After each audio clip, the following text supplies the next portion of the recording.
mention, Tal Stoltzfus. First team, Nick Tran. Second team, defense against Soren Stoltzfus, Ryan Wildermuth, Robbie Swift, Kyle Jankowski, and honorable mention, Ashton Taylor. Congratulations to two CV High School field hockey players for the following recognitions. Lancaster Lebanon All-Star First Team, Sophia Livingston and Michaela Rainier. Class 2A All-State Players by Pennsylvania High School Field Hockey Coaches Association, also Sophia Livingston and Michaela Rainier. The entire Buckskin team earned the Team GPA Award, while the following Buckskin players were honored for their individual GPA. Elena Colbert, Elliot Hershey, Reagan Hershey, Caroline Culp, Sophia Livingston, Isabel Mill, Michaela Rainier, and Danae Ulrich. Congratulations to CB High School musicians Eugene Wenger and Bennett Whitaker and Holly Helsel, as all three will take part in the PMEA District 3 festivals. Eugene and Bennett are both clarinetists, while Holland is a violinist. Superintendent's comments, Dr. Zig. Yes, Madam President, as noted earlier, we do have two changes in the superintendent's report. The first was Abby Way. She is our new girls track and field head coach. Mrs. Henry and I had the pleasure of interviewing Abby on Friday afternoon after the agenda was posted. And you'll also see that Edward Blanchett is the Edward resigned from girls head soccer coach at the high school effective December 7th. And right now I'd like to take time to thank the administrators and teacher leaders who have continued to find outstanding educators as we still receive last minute resignations. Due to their efforts, I'm proud to introduce 4 educators joining our team to make a positive difference in the lives of every child every day without exception. Keith Stoltzfus. Keith, are you here? No Keith. All right, we'll introduce Keith next month then. Frank Violante, there's Frank. Frank comes to us as an elementary school counselor from Solanco School District. He earned his bachelor's degree in psychology from Kutztown University and his master's in professional school counseling from Loyola University, Maryland. A line in his cover letter definitely caught my eye. Frank wants to, quote, come to work every day looking forward to being as helpful as possible to as many people as I can. With that positive attitude, we excitedly welcome him to Smoketown. So welcome, Frank.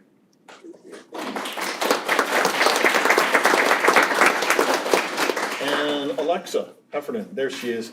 Alexa's another positive difference maker as a school counselor. She earned her bachelor's degree in behavioral health from Alvernia University and her master's degree in school counseling from California University of Pennsylvania. She's a proud member of a family of educators. Of note is that her great-grandmother founded her own school that is still in existence today. That's pretty cool. She was so excited about joining the middle school team that as soon as I offered her the position, she almost begged Rachel for a tour of the building. And I hope you got it. Did you get it? She did, and participated in the fire evacuation. Nice. That started the exact moment of the tour. Welcome to the middle school. We welcome Alexa and look forward to her positive impact that she'll have on the middle school family. So welcome, Alexa. And Stephanie McClune. There's Stephanie. Stephanie is our newest administrator, our director for gifted and special education.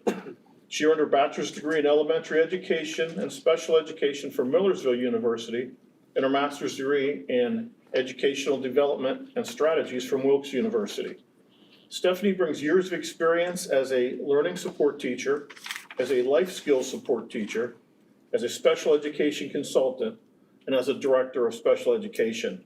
As noted in her cover letter, Stephanie, quote, understands the big picture of always doing what is best for students while also maintaining the vision of the school district. We are excited to have her join the pupil services team and providing support to our administrators, faculty, and staff as they provide positive support to our most at-risk population. Welcome. All right, board, you'll also notice you have a bag at your table.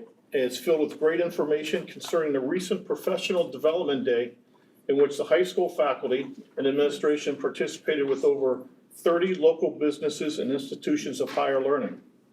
Isn't that right, Mr. Dummer? It is. The purpose of the visit was to highlight the skills employers are looking for in their new hires as they begin their careers. It's important to note that as an organization, the competencies expected are the same ones we have identified in our profile of a CV learner. Whether a student comes to them with a high school degree, post-secondary certification or training, or a college degree, the organizations are still looking for good collaborators, communicators, innovative problem solvers, global citizens, and lifelong learners. If you have any questions about that day or would like more information about CV business partnerships, make sure you reach out to Mel Upton, who was the driving force behind making this and many other opportunities possible. Is Mel here tonight? All right, we'll make sure we highlight Mel next time she's in here. That's all for tonight, Madam President. Are there any board comments on recent activity? I'd like to add that I was just a senior breakfast last week. As was I. Yes. It was a nice group. It was a pleasant group.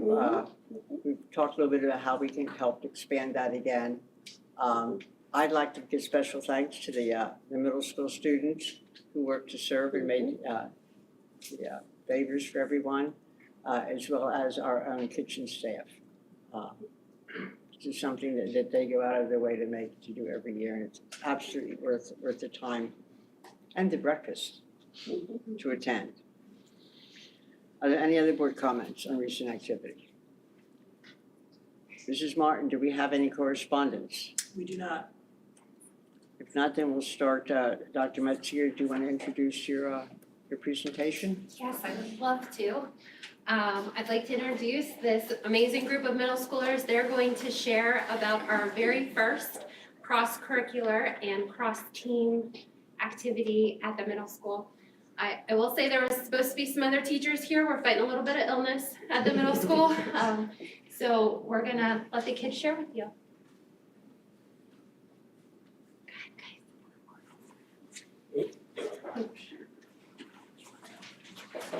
All right, way to go, guys, loud and proud.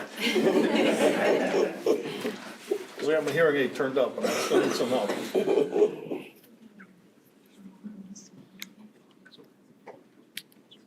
Mr. Richard, let me know when I need to keep going.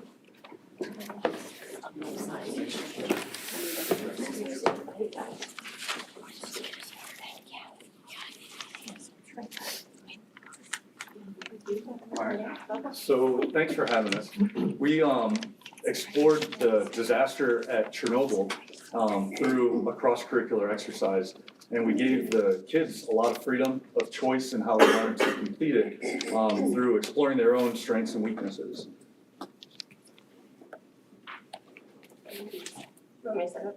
I'm Elizabeth Dettinger. I teach sixth grade STEM at the middle school, along with Mr. Richard here, and Mrs. Kellenberger, who teaches reading. I developed this project last year when I was doing sixth grade science for the first time at Brownstown Elementary. And in deciding to teach about Chernobyl, which is a really historic and challenging unit to cover, I knew that to assess it appropriately, I needed to have a lot of options. And so I was taking a grad course on multiple intelligences, and so I developed this project to make sure that I could figure out exactly what kids learned and how they wanted to show me that they learned it. So joining the STEM team this year, I introduced it to Mr. Richard and Mr. Miller, who is sick and not here today.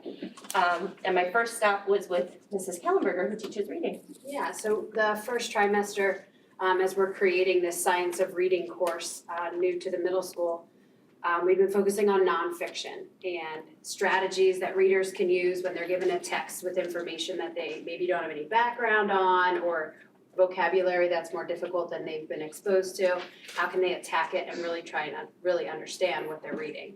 And so I told Mrs. Dettinger that that's some of the strategies, about some of the strategies we were using, and she said, hey, how about Chernobyl? So we found some texts, and I went to the other two reading teachers on the gold and the blue team, and we came up with an activity that was kind of like get their feet wet, excite them a little bit, but not give too much information, so they still wanted to know and apply the strategies that we were using in reading to a topic that they didn't know much about.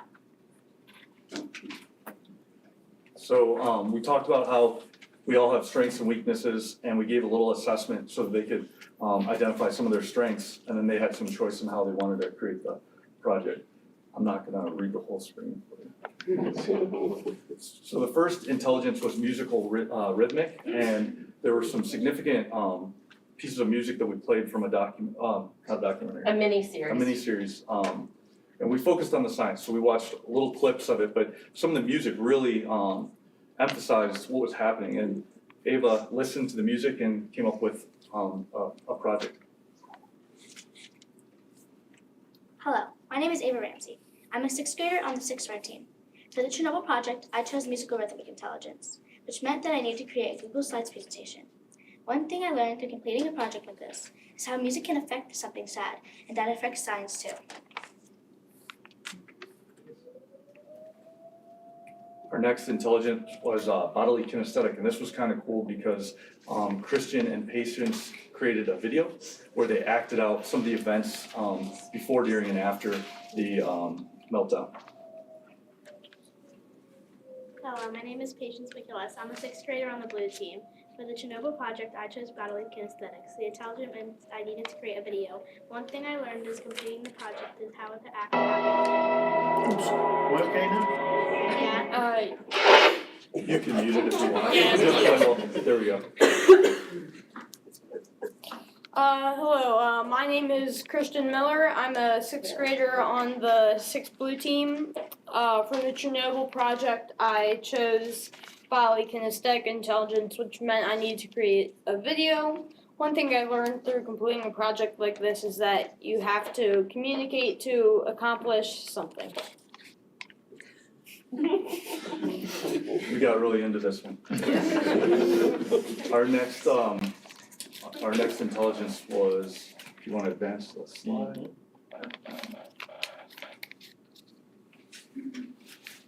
The interpersonal.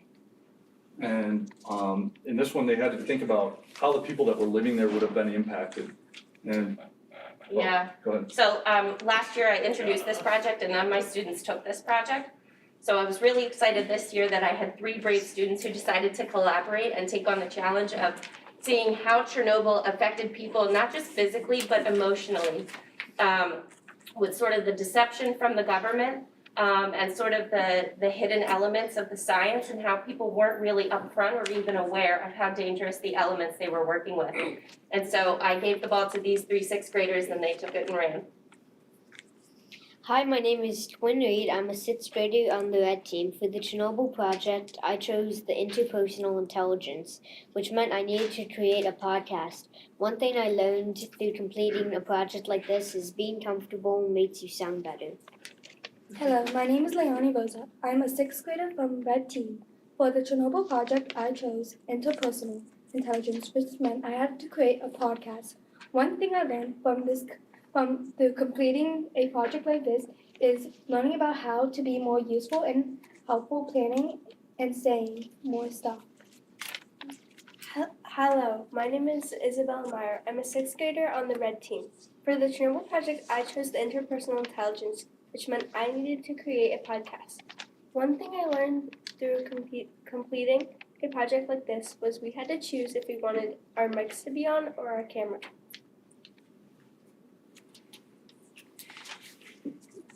Okay, verbal linguistic is the next one. This is kind of neat. Some students really like to write, and this gave students an opportunity to, again, step into the shoes, really empathize with people that would have gone through this and write journal diaries from before, during, and after. Hello, my name is Kylie Saba. I'm a sixth grader on the red team. For the Chernobyl project, I chose the verbal linguistic intelligence, which means I was meant to create a diary. One thing I learned through completing a project like this is how much I could express my feelings when writing a story. Hello, my name is Avery Riker. I'm a 6th grader on the red team.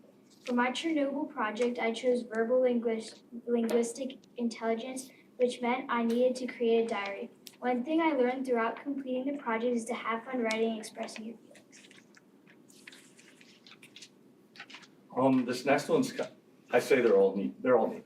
So this next one's a naturalistic intelligence. Sebastian had an opportunity to think about, we have some power plants here What would happen if we had a meltdown? What would happen to the resources around the power plants? So he explored the fauna and flora. Hello, my name is Sebastian Mo. I'm in 6th grade on the gold team. For the Chernobyl project, I chose naturalistic intelligence, which meant I needed to create a pamphlet. One thing I learned through completing a project like this is considering what effects could take place and what it can do to the wildlife. All right, this next one's awesome. These kids, and I wish Mr. Misano was feeling better. He's our tech ed teacher at 6th grade, and he taught the kids how to explore a CAD program called Tinkercad and manipulate it and build things. And so Alex and Cole took it and ran, and they built a 3D model of the RBMK 1000 reactor that melted down in Chernobyl.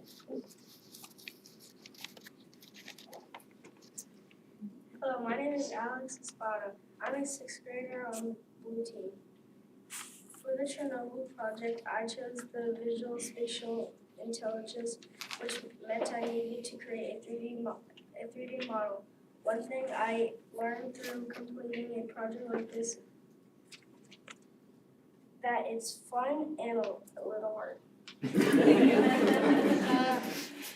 Hello, my name is Cole Eby. I'm a 6th grader on the blue team.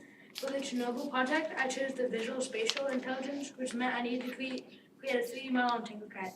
One thing I learned was that Tinkercad doesn't have any feature, but as with any problem, there's always ways to work around. So in addition to the visual spatial Tinkercad, I wanted to give another option that was a little bit more hands-on, because I know I struggle with sort of that technology piece. So I introduced the dodecahedron, which is a 12-sided, three-dimensional display method that I had used last year in science class. Hello, my name is Kiara Burkford. I'm a 6th grader on the blue team. For the Chernobyl project, I chose visual spatial intelligence, which meant I needed to create this 12-sided figure called a dodecahedron. One thing I learned through completing a project like this is that there were many more facts about Chernobyl that I found, not just 12.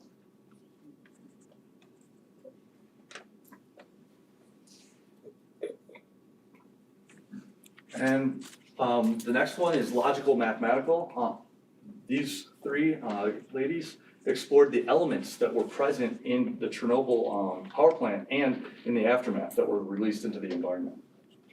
Hello, my name is Kylie McCord. I'm a 6th grader on the gold team. For the Chernobyl project, I chose logical mathematical intelligence, which meant I needed to create a Google Slides presentation. One thing I learned through completing a project like this is it is fun to make a project like that connected to math. Hello, my name is Bella Rasmus. I'm a 6th grader on the GO team. For the Chernobyl project, I chose the logical mathematical intelligence, which meant I needed to create a Google Slides. One thing I learned through completing a project like this is it was fun to use math and make a Google Slide with Chernobyl. Hello, my name is Sophia Miller. I'm a 6th grader on the gold team. For the Chernobyl project, I chose the logical mathematical intelligence, which meant I needed to create a Google Slides presentation. One thing I learned through completing a project like this is using my math skills. So this was pretty neat because the kids, I think, having come from 4 different elementaries and now they're on 3 different teams, miss their friends. So they got to see their friends. We worked with partners in other subject areas, which was neat for us. And we learned a lot. So thanks for having us.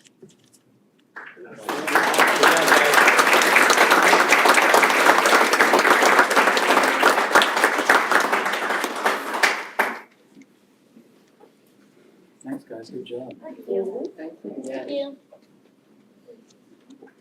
How long did you spend on this project? 3 weeks. We spent about 3 weeks, so pretty much the entire month of November. So we had about a week of instruction where we broke down a pretty comprehensive article from the World Nuclear Association. And then we divided our project time by intelligence.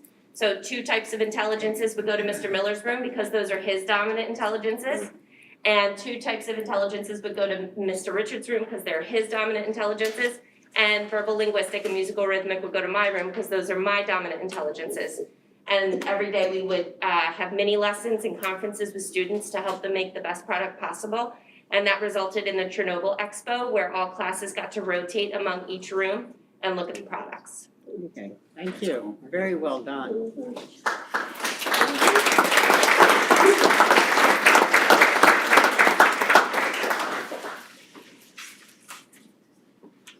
Sixth graders don't feel like you need to stay for the rest of the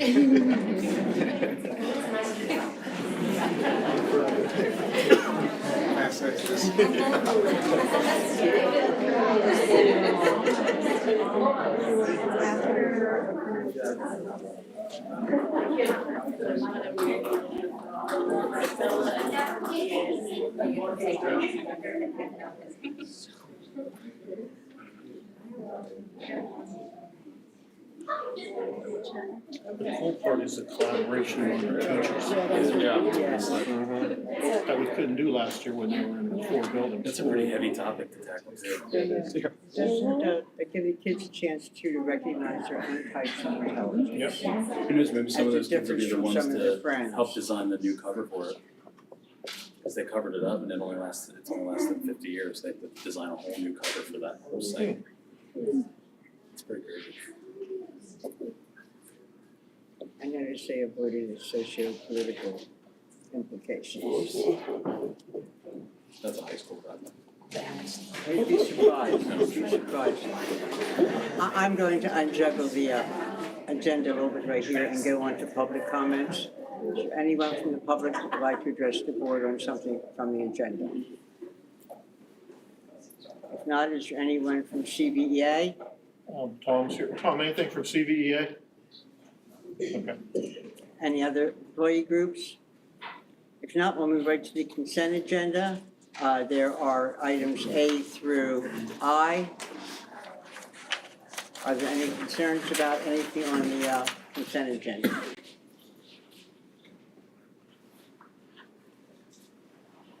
If not, I will take a motion to approve it. Motion to approve the consent agenda. Second. Could we have a roll call vote, please? Mr. Gensel? Aye. Mr. Dillman? Aye. Dr. Hurst? Mr. Hurst? Yeah, I'll take it. Aye, yes. Tom, I learned. Thank you. Ms. Trowbridge? Aye. And Mrs. Groff? Aye. Thank you. We're going to rescind your degree. Less than 30 seconds. For a while, yeah. Our next order of business are the change orders for the Husky Middle School. And let me get there. Does anyone know who's going to present? I have on my agenda Mr. Peters, but Since Mr. Peters is not here, I will you will stand in, so. sit it. Sit it. Which one do you want there? Whatever, it's It's Yeah. site. site or EC, either one's fine. Yeah, we'll start with site.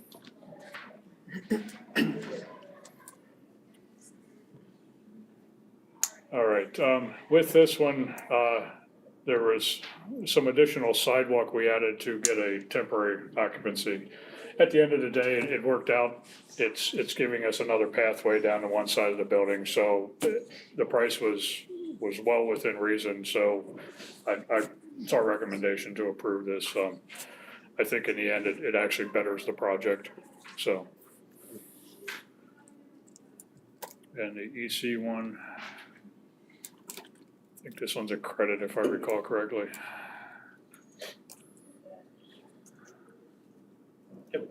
Yeah, a big credit here, but there were some outlets, lighting boxes and whips that were not installed, so it's a credit $216, so. We'll take it. Yep, it all adds up. Those are the two. And I think I'm here for the next one anyway, so. We have to wait for approval on this one. Understood, yep. Any questions? You need a motion for that then? Yes. Yes. Motion This is to your- approve the change orders as presented. Second. Roll call vote, please. Mr. Dillman? Aye. Mr. Hurst? Aye. Dr. Martin? Aye. Ms. Trowbridge? Aye. Mr. Gensel? Aye. Mrs. Groff? Aye. Item B, testing inspection. Computer's a little slow tonight, Ken. That's okay. I've had a long day. It's only the first Monday of the week, so. First Monday of the week. So the testing and inspections, we've had those on every project. It's required by code for certain things. The steel gets inspected, the concrete gets inspected. This is a third party that we hire, so it's that second set of eyes on it. They come out like for concrete testing, they will take cylinders of the concrete, they will take them back, and then they will do breaks at certain intervals to make sure that they're complying with the bid documents. Obviously, with the renovation project, a lot less testing involved. We have new steel going in, we have some new concrete, those type of things. But for the most part, it's the same company we utilized on the middle school project. They've been very responsive to us. They've worked very well with us, so I figured it was best to give them a shot at this one as well. And so the price was like an approximate estimate of $18,000 and change, I believe. At the time I got $18,487. So it just, some of that can vary just depending upon how many times they're called out. But looking at the type of project it is, and they're based on their experience, they're anticipating about these many tests, these many specimens, those type of things. So they can give us a pretty accurate number. So.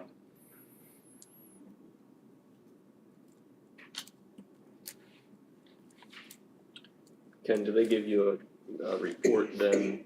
They do. You know how much, in terms of what they're billing, how that compared to their original estimate? Yeah, and I get their invoices on a regular basis. I track that as well. So yeah,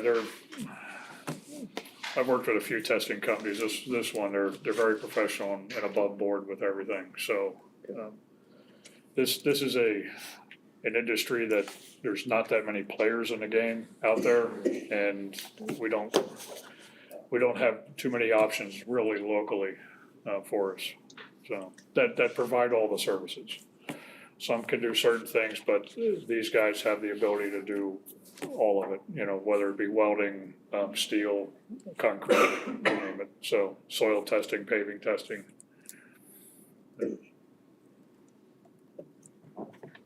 Any questions? Motion to approve this, please.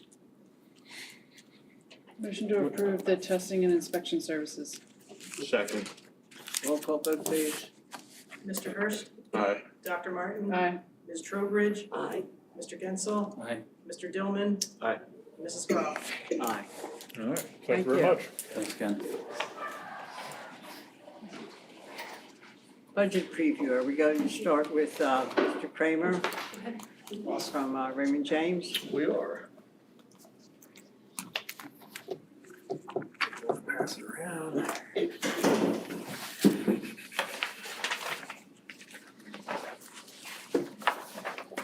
I'm guessing it's this one, Scott? Yes.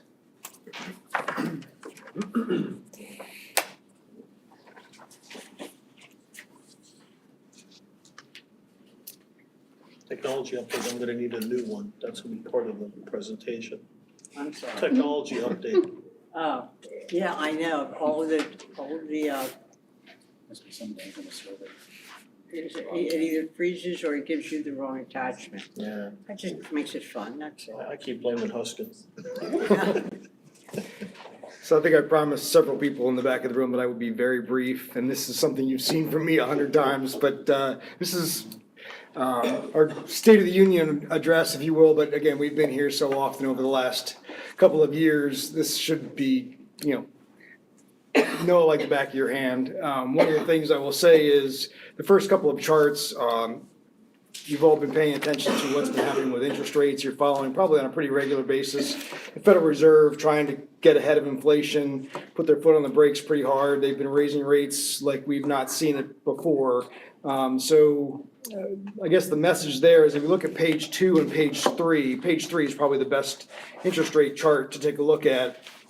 The lower right-hand portion of this chart shows you the last 3 years or so, and the lion's share of the projects that we financed fell within, I would say, the bottom quartile of this interest rate chart going back all the way to 1990. So your timing for all but probably the last issue was at the bottom of the market. And so one of the bullet points that we've addressed many times is, you've borrowed, $100+ million at an average rate of 3.2%. So fantastic job of getting ahead of interest rates. All signs are pointing to the Federal Reserve Board is going to continue to raise rates probably through the early part of 2023.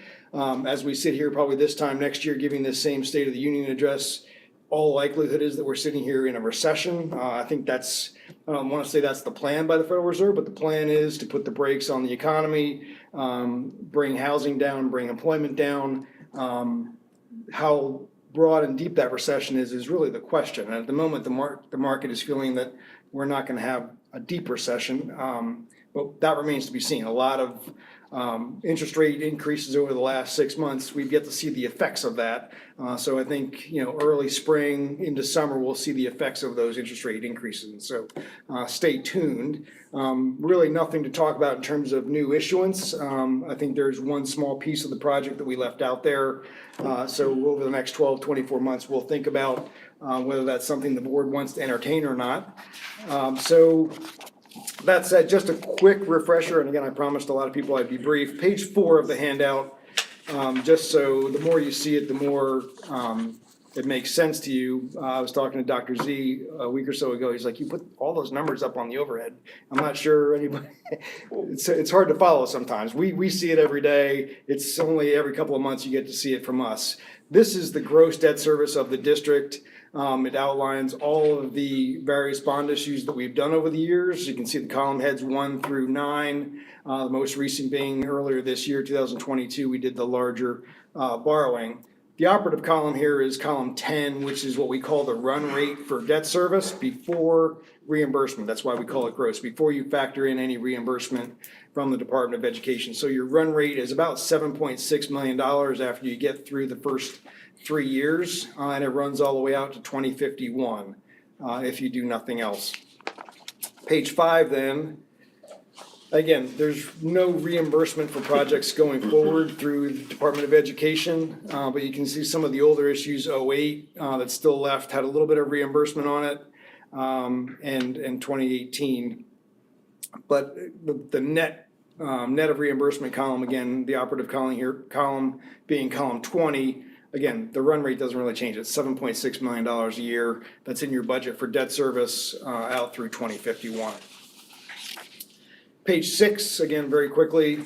I've mentioned the big bullet point in the middle of the page on the left-hand side, which is you've borrowed all this money at roughly a rate of 3.2. One of the things that changes here is now Adele has the ability to actually take the funds that you've borrowed and put them in the bank and actually earn a little bit of money. And so for the first time in literally 15 years, we have to be mindful of the arbitrage rebate. So you're only allowed to earn, the IRS says you can't borrow all this money at 3% and invest it at 5%.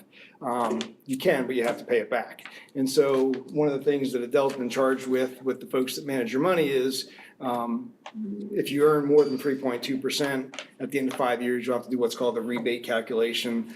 We will kind of help with that with the folks at Liquid Asset Fund.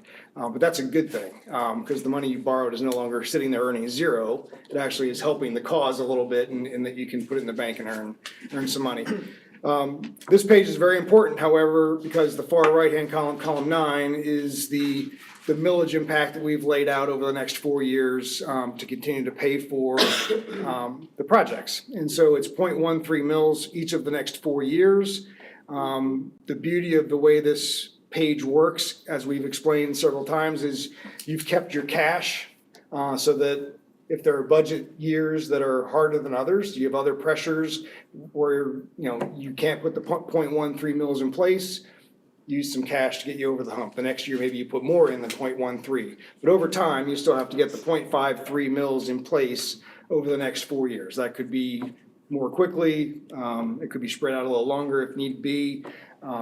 That's the game plan, and thankfully, that 0.53 is a relatively low millage impact, for a project of this size. And again, that's goes to the planning and the prep work that went in for not only this board, but the boards before you, in preparing for this big project and making sure that you could come out on the other side with the financial strength, the good rating, so that you can do the things going forward that you want to do. And so as we sit here, that was the message going in, that we don't want to jeopardize programs, we don't want to jeopardize any of the other good stuff that you're doing here at the district for the sake of a big building project. And here we are on the other side, and you've done a really good job. The rating agencies, it's just not me saying it, it's the folks in New York who look at your rating and they've given you that AA rating. They've said you've done a good job. You planned for it, you financed it, you did it at the bottom of the market, you put a shovel on the ground, and there were some bumps along the way, of course, but you really, in hindsight, have done a fabulous job. So that's the same message I've been delivering for some time here. We will be back if there's refinancing opportunities. We'll constantly be in touch with Adele as she needs help. And if we get to this time next year and that last piece of the financing, if we want to consider that, we can do that. But again, that's just such a small piece of the overall picture. With that, I'm happy to answer any questions. I will say that I've been doing a lot of running around the campus, preparing. My daughter and I are running a half marathon, and for me, the best part of the project is to see, and I know Ken will disagree with this, the baseball and softball hitting cages going up. Brand new, I ran by them, you could smell how new they were. It was great. So as the baseball guy, that's one of the things I looked forward to, and here it is. You got the Buckskin Activities Lions sitting right behind you. There you go. So there are a lot of good things happening around the campus. It is pretty cool. When you come around the upper side of the campus, back by the middle school, and you look over the new fields and all the stuff that's been done, it's good. It's really cool. Okay. Yep. We borrowed 100 million and we're paying back 200 million? Well, over the term, you'll pay back 223 million in total. And you borrowed 140 so far. So are you saying that we're paying 100 million in interest? Yep.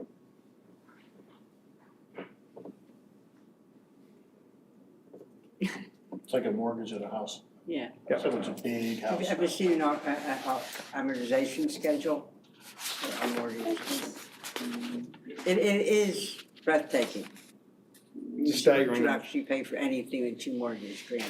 Even at, You would see it when it's 4, 5, 6%. Yeah, I was gonna say, so one of the things that if you look at page 4, column 10, to your point, all the debt service and all the interest that you pay back over the life is $221 million. Again, that's at a yield of 3.2%. If you were to do that today, the interest rates are 300 basis points, almost double that today. So if you were undertaking a $140 million project, there's a lot of schools out there that are still now just starting on big projects, and interest rates have gotten away from them. So the costs have literally doubled for projects. Not only the construction costs that we've seen with inflation and what's happened over the last 2 years, now those districts have seen rampant inflation, and interest rates are 400 basis points higher than what they were just 6 months ago, 8 months ago. So it's a big number. It's a very big number. There's no way paying it back early, a little more every month. Well, so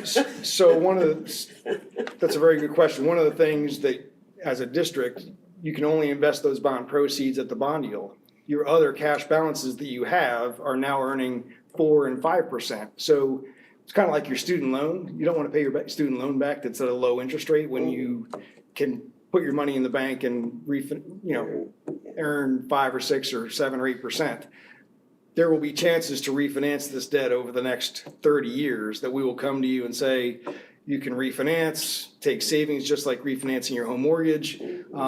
That would be the time where if you said, geez, Scott, we have an extra couple of bucks in the general fund or the capital projects fund, and we want to throw it at our debt, that would be the time to do it. Yeah, we always have a couple extra bucks. So yes, we will always be mindful of trying to save money, keep the district in the best spot that it can possibly be in with respect to managing interest rate cycles over the next 30 years. It won't be me. It's gonna, maybe for the next 10 or so, but maybe not 30. Could you just remind me, give me a quick rundown of what the new rules are for arbitrage? It's been so long since. So you have 3 years to spend the money. Yeah. And if you spend the money within 3 years, you have to meet certain spend down tests, which you haven't met. So what it's gonna come down to is you will, at the moment, you're gonna be able to earn 3.5% or 4% on some of the money, but some of the early money was sitting there at 0. So it will be close as to whether you're gonna actually exceed the 320 over the next couple of years. You're spending the money pretty quickly. The last dollars in are sitting there at a higher interest rate, but the first dollars you spent were at 0. So you don't. How does this payback work? So you have to complete what's called an arbitrage rebate calculation at the end of 5 years. Okay. Which the folks that manage your money will do for you, which basically says the bond yield was 3.2. After all the dust has settled, we earned 3.3, and that 0.1% was worth $100,000, and we got to give that back to the IRS. If you don't meet the spend down test, there's a couple of exemptions that you get. One's a small issuer, which you clearly are not a small issuer. One is that you have to spend the money on a schedule over a 2-year period, which you're not going to meet. And so it's really, once you blow through the bond yield, you have to give it back. And the reason that rule was created, for those of us who have been around for a long time, there was a proposed $300 million hydroelectric plant on the Susquehanna River in Harrisburg in 1980, before the tax law changed in 1986. Well, we all know there's no hydroelectric plant on the Susquehanna. They borrowed the money at the time because interest rates were much higher. They borrowed at a tax exempt rate, reinvested it at twice that rate, and all the improvements you see on City Island in Harrisburg were a result of arbitrage. The IRS said, we don't like that very much. So they changed the tax law. Not because of that one project, everyone was doing it. Yeah, we did arbitrage. And stuff. Absolutely. When the speed limit sign said you could drive 55, you drove 55. Now they changed the speed limit. I'm going to take a little side note here. When we were a different board, we once had a retreat where we had you come in and give us a tutorial on bonding. And I think that was a really great help for a lot of board members. I don't know how much it does for someone who's mathematically, in bad shape like me. As the children said, we all have different intelligences, and that's not where mine is. But nonetheless, it was really helpful. And I just wanted to bring that attention to the board. If you would like, we might want to consider bringing that program back as part of one of our retreats, so that you understand a little bit better how all this bonding works, because it's a world all of its own. I would And I'm agree. sure you could. It's at the tail end of that, and I remember that happening, and it was very helpful. Yeah. A refresher would be helpful as well. Yes, it's funny. So one of the other things, just to keep in mind for Dr. Z and maybe the business department, one of the things that we're starting to do more often is actually for when we do a bond issue, a big bond issue, like the ones we've done here, bring a group of business students or folks who would be interested into our office so they could see what we call the game day, which is the actual pricing of the bonds that day. They get to hear from our trader in Florida how the rates are set, who the buyers are. They can see live on the screen the orders coming in for the bonds. We buy Sure, pizzas. baptism by fire for these kids, to find out That's that's really something cool. they really Well, it's something like. that, they wouldn't, Yeah.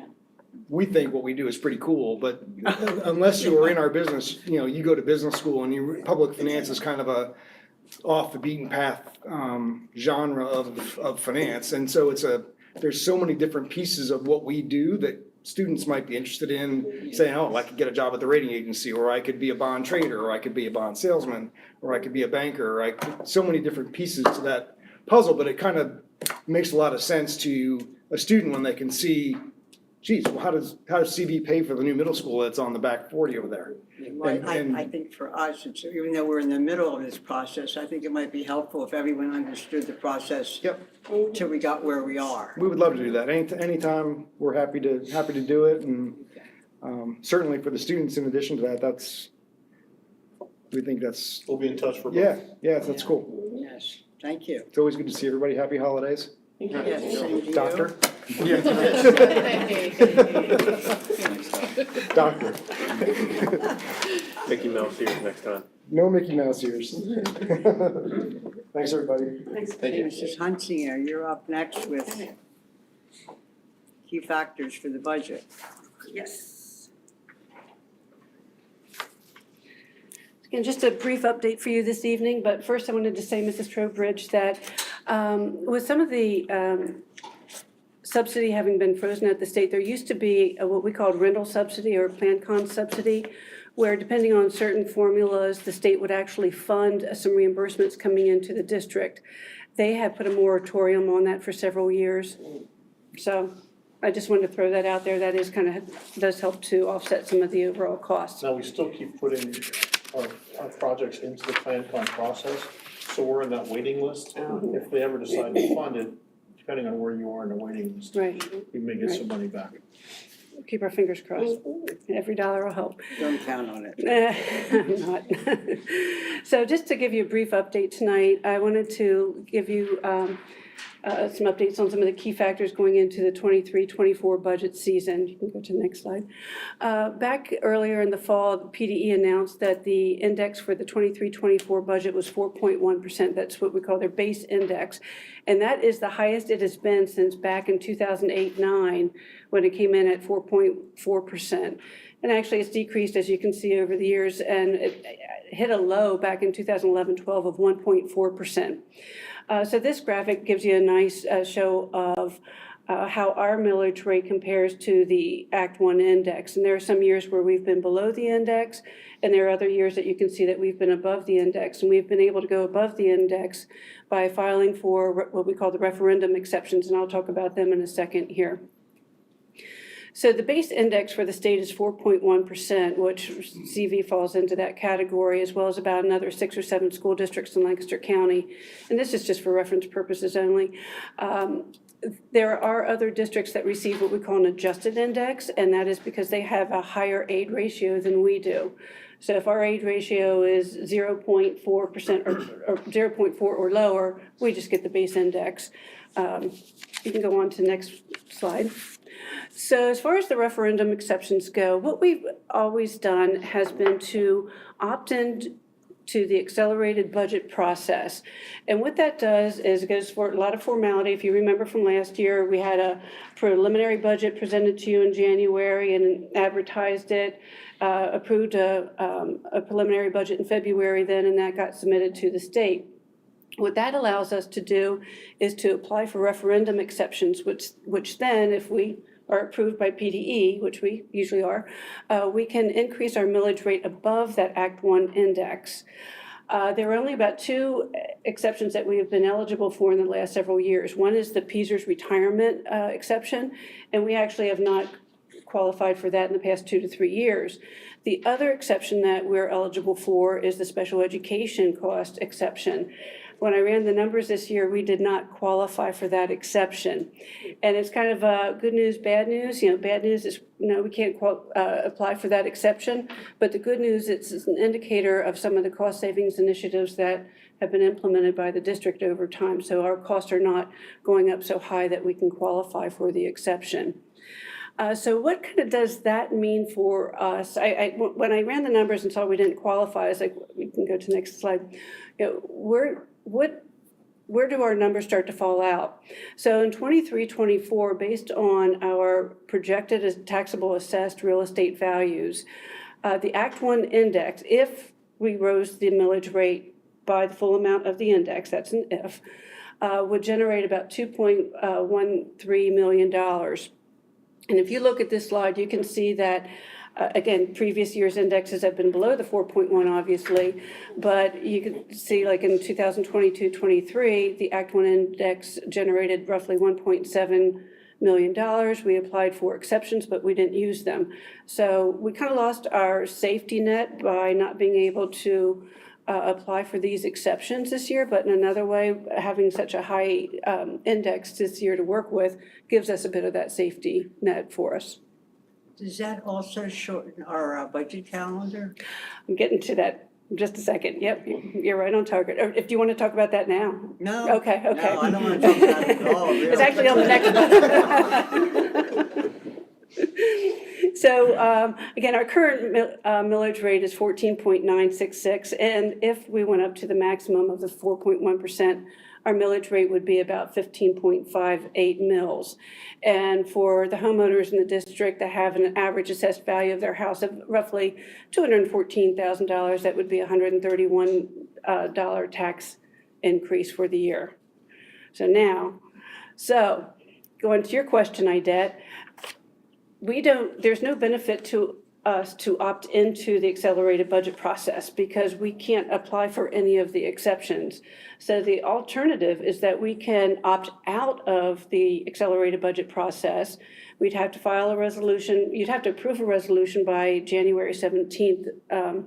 And then I'd have to submit that to PDE. And what that is doing is committing to PDE saying that we're not going to be increasing our millage rate above the Act 1 index. We can't because we don't qualify for any of the exceptions anyway. But it gives us more time to really work with the numbers. We're not going to be in that accelerated process. My intent would still be to come back to you on a routine basis, giving you updates on where we are with the numbers as we're starting to roll everything together. So that's a brief update for you on the budget. So any thoughts, questions, input? I see no reason not to give ourselves the extra time to build the budget more carefully. Yes, I agree. So unless someone objects, we'll probably see that on the agenda. Yeah. Would you like to see that on the consent agenda, the resolution? Do you want a little update? Let's have an update just to see what's happening. Gotcha. If it's short, almost nothing, that's okay, but at least we'll be prepared for it. We'll set aside the time. Perfect. Good. Thank you very much. Thank you. Before we go on to the capital items, I'd like to make one observation with this inflation rate that we've been talking about. There seems to be, at least from what I can see, a huge disconnect between costs and inflation, depending upon what industry you're dealing with. It makes it very hard for us to be able to predict how much the cost of anything is going up. And I don't know if there's going to be any sort of control. It's something that isn't usual in the economy. You can usually once the government identifies the inflation rate, you see that in the price of goods and services. But right now they vary depending upon what industry you're dealing with. Some of them seem to be below inflation, some seem to be above it. That's just going to make this all the more difficult. Luckily, we have our bids in. Doesn't mean it's not going to be difficult. I just wanted to make that small observation.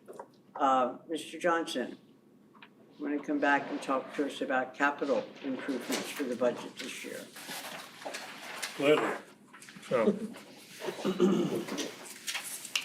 as we do in previous years, I go through and we look at every building, look at the capital improvements, I look at equipment, I look at whatever. Unfortunately, sometimes things die ahead of schedule, like a box truck. It goes forward. It goes forward. As long as you're going in a circle, you're fine. So we'll just have to keep looping around the district. That's what. It's that Flintstone model that you have to pedal backwards to go in reverse.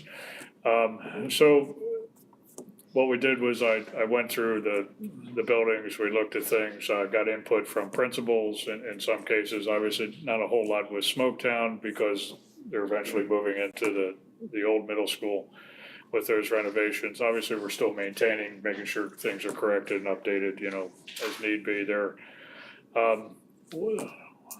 One thing that's got a little bit of a big dollar right out of the gate there, so I might as well hit it hard, is some roofing at Brownstown.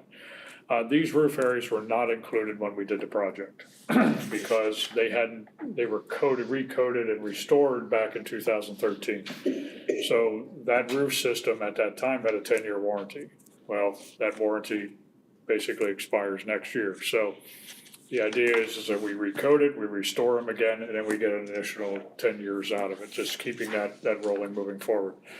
To do those ahead of schedule is kind of being penny wise and pound foolish, as I looked at it. So, and even talking with our roofing consultant that we utilize, and so we figured it'd be better to wait till later. We're not having issues with those roof areas, and the nice thing is they're still under warranty, so anything that did happen even during construction or whatever, they were addressed and taken care of, so.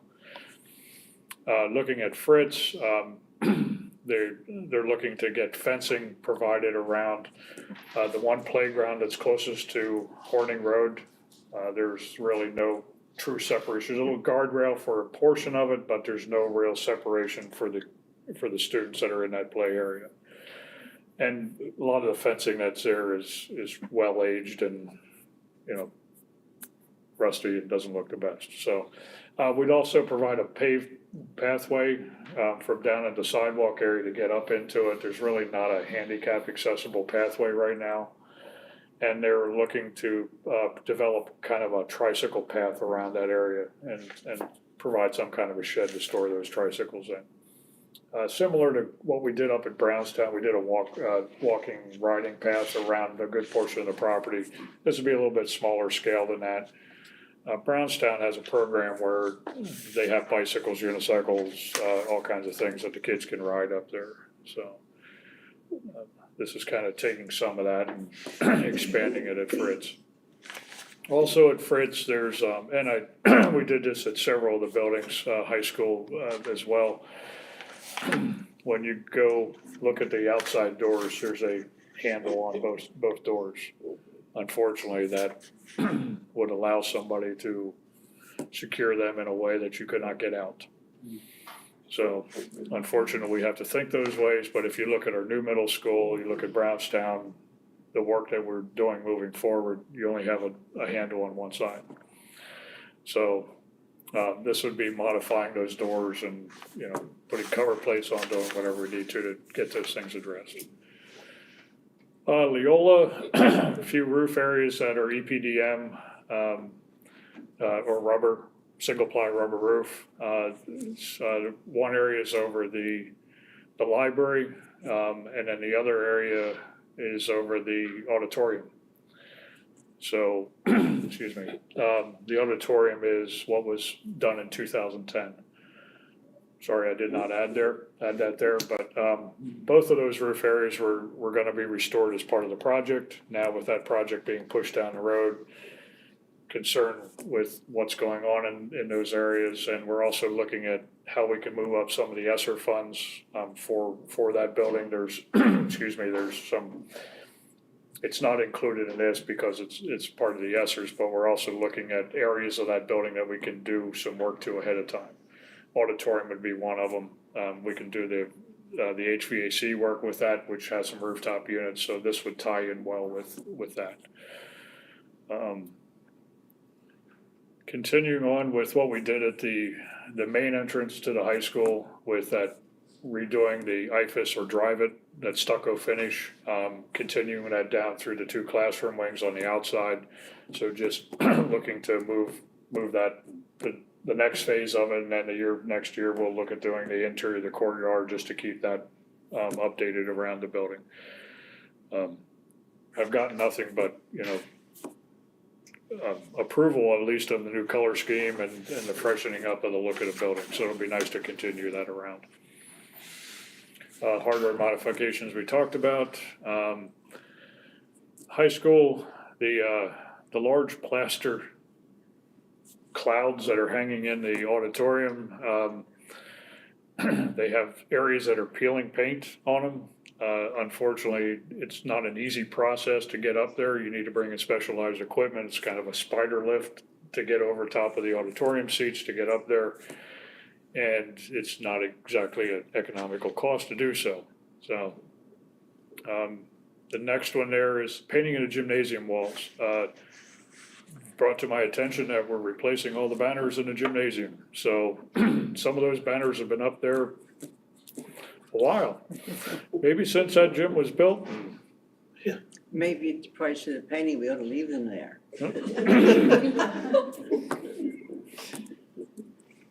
But it's a large gym. It's one of the largest in the county. It's still larger than a few of the college gymnasiums that are around. So there's high wall areas, there's large areas. So the concern is. Built the gym, it didn't build a swimming pool. Yeah. I saw the plans for that swimming pool. Oh, really? Yes. I'd burn them. Yeah. I also, so. That pool probably cost 10 times as much as it did when those plans were built. Oh, I'm sure. Yeah. So another odd thing I found when I discovered that was there was a driver's ed course also was to be developed like down where the tennis courts are right now. I was looking at the site plan. This is the goofiest layout. Oh, okay. Once you saw what it really was, then it sort of made sense, but first time for everything. Obviously, that went the way of the pool. Back then, they didn't take getting drivers out on the road right away. Right. Now we just throw them right on Yep, the street. get them out there. And put bigger signs on the back of their cars. Have some roofing work also at the high school, some replacement areas and some restoration areas. And because we have so much additional sidewalk and things to maintain, we're looking to buy some equipment to assist with that. And it would be a piece of equipment that has a broom or a snowblower on the front. We've gone Somebody to. made a remark when we laid this out that they wanted a more walkable campus. It's Now more we've got walkable. Yep. Now we gotta clear the snow off of We it. gotta clear the snow off of it. So there is a lot of sidewalk up at the new building. And this would help us out campus wide as And I well. assume this is cheaper than contracting it out. At the end of the day, yes, because we could use this year round. So this is something that's very universal for us. Our grounds department can use it, even the custodians can use it after a football game to clean up trash and those kind of things. And athletics can use it if need be, so yeah. Also, we looked at the age of the gators. We currently have the 2 John Deere gators that the athletic department does use. One is from 2003. So that one's got a few miles on it, or hours at this point. The other is from 2008. They are used hard. They're used all the time. Athletic events, any type of sporting event, even the grounds department uses them on occasion, when we need them for doing security or whatever, like at a football game or whatever. So they get utilized hard. They're getting to the point where it's not worth investing anymore in the ones we have now. So we looked at replacing those. Stadium, looking to do some additional fencing. There's some areas that kids can sneak in under the bleachers and just be best if we didn't have that ability. So we're looking to close off some of those areas.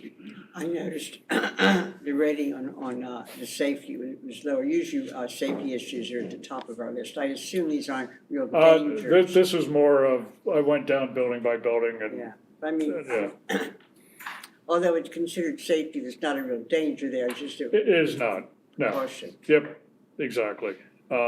And again, with the softball fields, looking to extend the fence lines out for other for foul balls and that type of thing, because there's potential for a ball to go from one field to the other, the way the 2 softball fields are actually set up over at the middle school. At the existing middle school, sorry. Varsity baseball field, there's really not a good walk path to get down there, so we're looking to, whether it be paved or we could do it in that same stone pathway that we did the rest of the walking trail. That might be another option we can look at as well. It's purchased a new box truck with a lift gate, so yeah, ours was from 1992, so I think we're close to getting the antique tags for it, so, yeah. Well, for those walking paths, what would you take double, we go out for pricing? Would you put out 2 different ones to see what the Yeah, difference? I would bid it both ways. Okay. Yep, just to see what the best option is, yes. Okay. Yeah, either way, it's something that the township would look at as impervious anyway, so I would bid it both ways. Yeah, that's the other unintended consequences of all these pay ads. Yes, stormwater management. When, And a fee to go along with. have they already increased our charges for that? The impervious fee, has it gone up already? Our charge is based on the middle school being completed. What we have as a campus, I'm pretty sure that's how our charge was set when we went through No, this. that's already in it. It is. Yeah, because the timing of when they rolled that out and when we were starting to pay and that project being started, We're already completed. doing some excavation. Yep. Yeah. So we just kind of got it there at the end. So, and over at the service center, not often that I put money in for that, but we have an entrance drive and exit drive that the buses use on a daily basis. And those two pathways are cracking and starting to deteriorate. And we've been doing some patching, but they really need to be replaced and dug up, and or otherwise it's just getting worse. So that's what I have. Any questions? Question, as far as the box truck's pretty old and stuff, and the gators and all that kind of stuff, but what do you do with the old? Is there any chance to recoup any? Yeah, we would funds for that? would use municipal or take them to an auction, that type of thing. Okay. Yep. What about the box truck? Not the box Yeah. truck. The one that's forward. Maybe a gator. Maybe a gator. Ken, these estimated costs, are they current day? Are they? We looked at looking at next year. I mean, obviously, we'll look for a lot of those items that have to be bid. We'll look for approval to bid those items like in the spring so that construction could start in the summer. But yeah, when I work with the consultants and things, we look at what escalation's gonna be for next year and all of that. And again, it's a crapshoot. Right. It's a best guess at this point with a lot of that. So, but we're going off of data we've seen in the past couple years and extrapolating that into next year. Okay. So, And I noticed that the middle school, the RTV is white.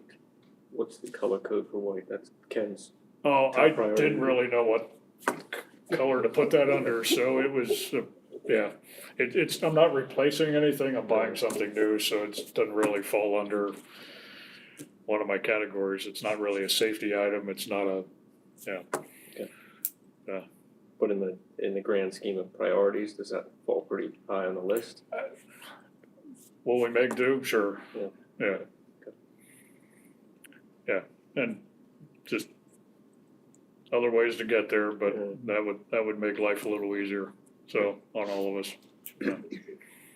Yeah, and that's the purchase of a unit that has a cab on it, that has a snow blower attachment, a broom attachment, and we've been using the brooms a lot more around the campus, and the nice part about it is I don't have to put the salt product down usually afterwards. It really gets the snow down to the concrete and it melts off real quickly afterwards. So it's in the end, not dragging all that, we're not spending the money on ice melt and those products near as much as we have.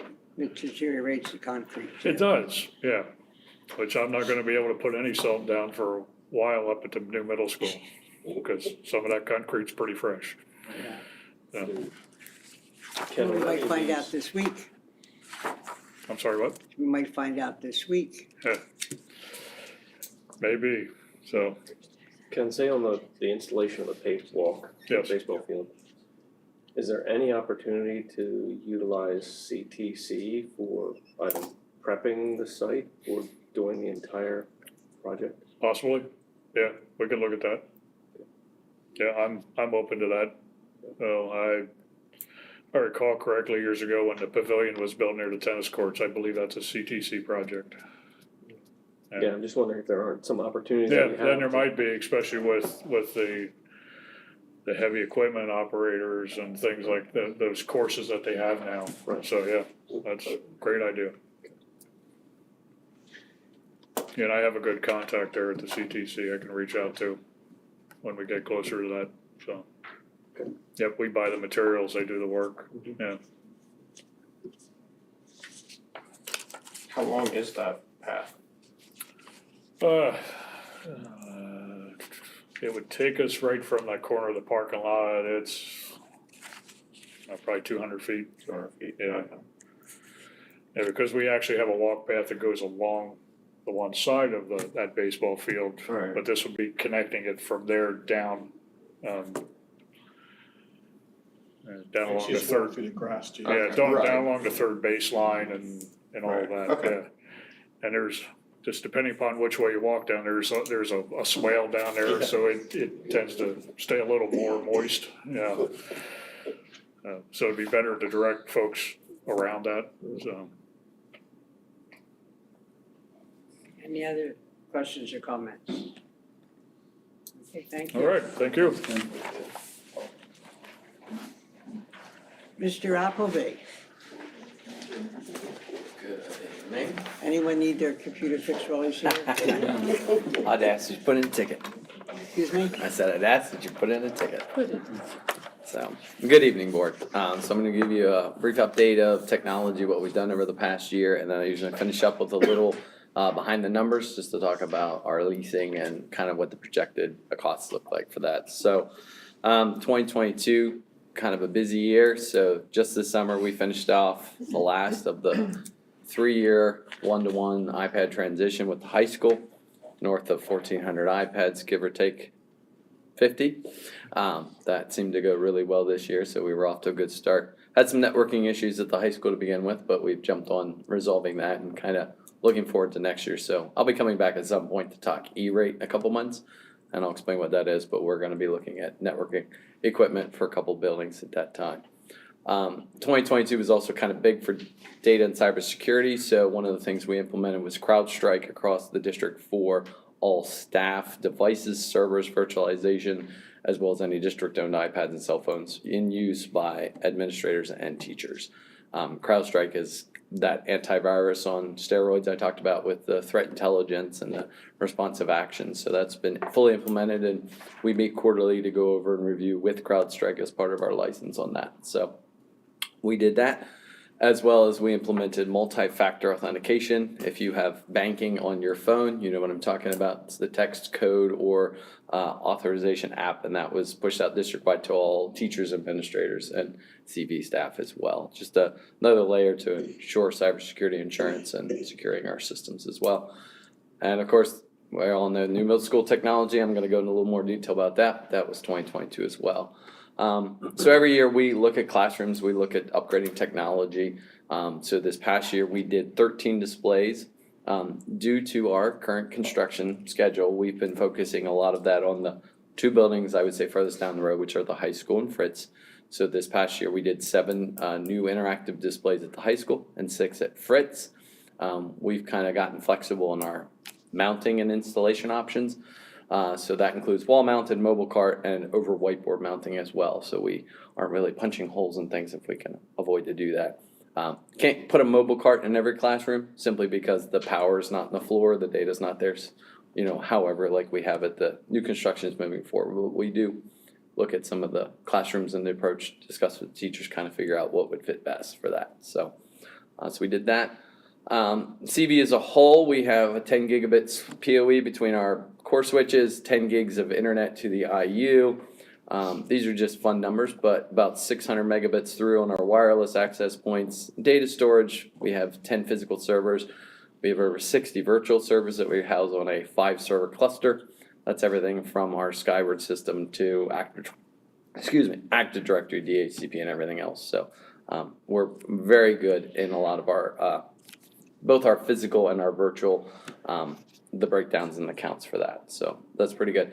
But remember most of those numbers if you can, because when I talk middle school, I think you'll be surprised at how it's light years ahead. So Dr. Z. So just to recap, we've finished the District 1-to-1 change of the metrics and evaluations. We did the survey back in 2020 and have been working on transitioning out from the Windows laptops to the iPads. We are now iPads K through 12 at the district. So far so good. Big questions that the students had, I think we've answered. They were battery, processor, and touch interaction. So the iPad fit that bill very well, very nicely. The adaptation and adoption by the teachers has been going very, very well. We focused a lot on the instructional technology side of that. So just this summer, the high school went through Apple certified training for most of all our teachers to really utilize the iPad and their new laptops in the high school. So that was very well accepted. Had a good turnout from Apple in regards to that too. So that I've got completed across the board. So if anybody has any questions, please most certainly reach out. Next big project, that would be the Power School, Sapphire to Power School transition. So we've already conducted the evaluation and made the determination for the student information system.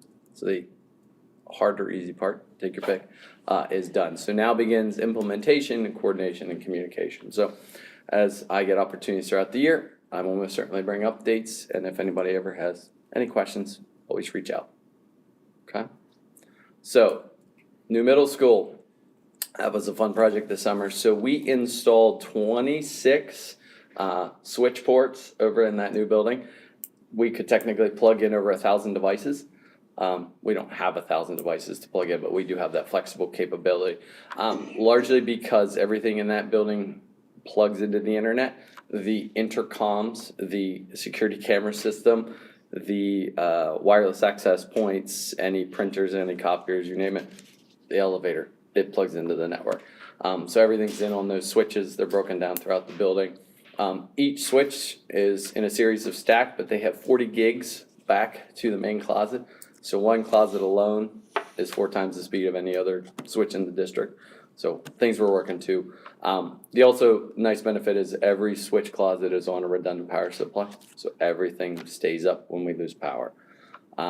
We also implemented redundancy in the core fiber. That's basically all the closets come back and they talk to a set of switches that's designed just to do that. And those are the fiber core. Those have 160 gig connectivity back here to the district main. So that's 16 times the speed we have going out to the internet. So we are very forward thinking, very future ready for a lot of that infrastructure and that technology, because if we're going to do a building, as Dr. Z said, we're not planning for today. We're planning for 30 years from now. So that's where a lot of the infrastructure is in place. And to round it all off, we have 145 Wi-Fi 6 access points, super high capacity. So it's sailing along over there at the middle school. Is there still a dead spot over here? Over here where? Somewhere on this end of the building, I'm told there's a dead spot. I don't know about one, but in the district office, we have 3 access points going from here to there, all the way back, and then we've got most of the high I came school. across 2 staff members standing outside because they couldn't get. Well, LTE, there's spotty connectivity around parts of the building. I don't know about Wi-Fi, so we should be. Now, outside the building is a bit of a question. There are no They extra. came out so they could get. Well, yeah, you come outside to get LTE phone connectivity. Oh, I see. You go inside to get Wi-Fi. that's Mostly because we don't have any external access points on most of the buildings. The new middle school does have 5, and those are in the functional areas. So what I mean by that, we have an access point outside where the cafeteria and the basketball courts are. We also have around the front, and then in the area where the tiered steps outside the media center, there's a wireless access point outside for that specific, as well as the similar court around the back of the building. And I think we rounded one off, hoping that the fish pond could get Wi-Fi. We'll see. So, but we did put those on the new middle school as well. So yeah, so we're getting there. Yeah. We're getting there. Additionally, classroom technology, we installed 23 65-inch displays, 54 75-inch, and 15 86 interactive displays, over 90 Apple TVs, and we did a pile of training for that. So if you've been through that building, if it's not on wheels, it's on a wall, and I don't know of any room that, other than bathrooms, that doesn't have some sort of technology or an active panel. So there's that. So last but not least, always like to finish out the presentation a little bit about the lease. So for those of you, before you ask, the lease is typically the iPads, laptops, and lab equipment. This doesn't typically cover switches or anything that's more of a capitalized item. This is the technology that we specifically have on a lease cycle, so that it's both operationally a cost that we can estimate, but it also allows us to keep replacing technology as it becomes obsolete. So we typically run a 4-year cycle. That's a good amount of time for most of that. Sometimes we extend a little bit of the equipment a couple years if we can, but for the most part, one-to-one devices and building teacher and staff laptops are on there as well. So next year for budget, we're going to be finishing off year 4 of 4. That's always been kind of a low number. So that 74,000 was right as COVID. We pulled out all of the one-to-one laptop replacements that year going into the pandemic. And then fortunately, ESSER came out pretty quick, ESSER 1, and so we utilized that to actually do a one-to-one replacement down in the first, second, third, fourth grades. So it's in there, but that's the estimated last year of that lease will be about 74. And then each following year is on there as well. 21-22 began the first year of leases with Apple. We also have that in budget as ESSER, so I indicated that as well. Year 2 is a big year, largely as you can tell. That's because it's the high school one-to-one as well as the high school faculty and staff. And we also did 2 of the high school tech ed labs as well. And then so estimating for next year, we have some one-to-ones because we're going to have new students, repairs, things of that nature, but we're not actually doing a full cycle replacement yet. That'll be the following year. We do have Fritz and Leola for their staff and faculty devices, as well as outfitting some of the middle school tech ed labs and CVVA student laptops are in that as well. Those numbers are roughly based on the expectation of a low interest rate. More to come on that. Apple typically has given us 0%, and what they do is they actually take a discount price and apply the current interest rate. It's leasing, it's how they do it. But rumors are that they probably won't be able to do that because interest rates have gone up, which means they'd have to take a deeper discount. They're probably not going to do that. So I have some costs associated with that possibility built in. So, okay. So we've used all the ESSER's money we can for this. For what we have for technology, yeah. Since the last year. Yeah. So we've got that. We have the initial ESSER that we utilize for purchase, which is why it's on the lease, and then we have the ESSER 2 funding that we have that fit within that 4-year window because we can spend it until we hit the 2024 date, I think it was. And then so the year 2 and estimated year 1 are strictly operational. There's no ESSERs behind that. So, yep. That explains the higher figure the next year, right? Yes. It's mostly it's 2 buildings, so it's one of the higher numbers. So if I had to rank, typically the year, the high school, and the iPads, that's your big one, and then your Fritz and Leola. And then we have just under that is the middle school Smoketown admin side, as we call it. And then, of course, that one small years, Brownstown's the only school.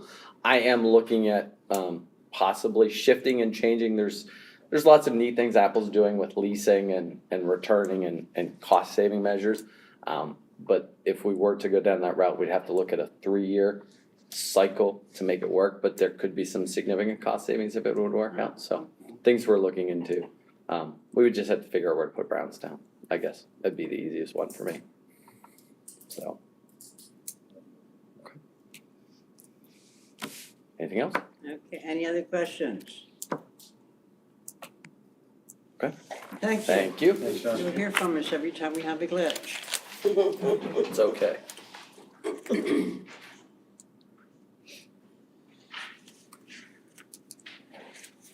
Board liaison assignments. What you have posted, I have some sort of addendums to. Under the Buckskin Alliance, Mr. Talley is also on that. On the Education Foundation, we should list as the Vice President will fill in. Number 7, are we back to calling it the Business Roundtable? Don't hold me No, calling it now, okay, we'll rename it. Okay, we'll fix that up. The Safety Committee also includes Mrs. Kapka. Policy review will be split between Mr. Benigno, who's working with the district policies, and Mr. Gensler is going to be sort of heading up reviewing the 000 section. The openings are probably going to stay that way. We don't have anyone, I think, really qualified, as Mrs. Hunsinger would be for the Tax Collection Bureau. And the two that I'm on, the IU and Lancaster County Academy. Anyone that's ever, if you're interested in a chance to go to an occasional meeting, let me know, you'd always be welcome. But other than that, that fills all of our open positions.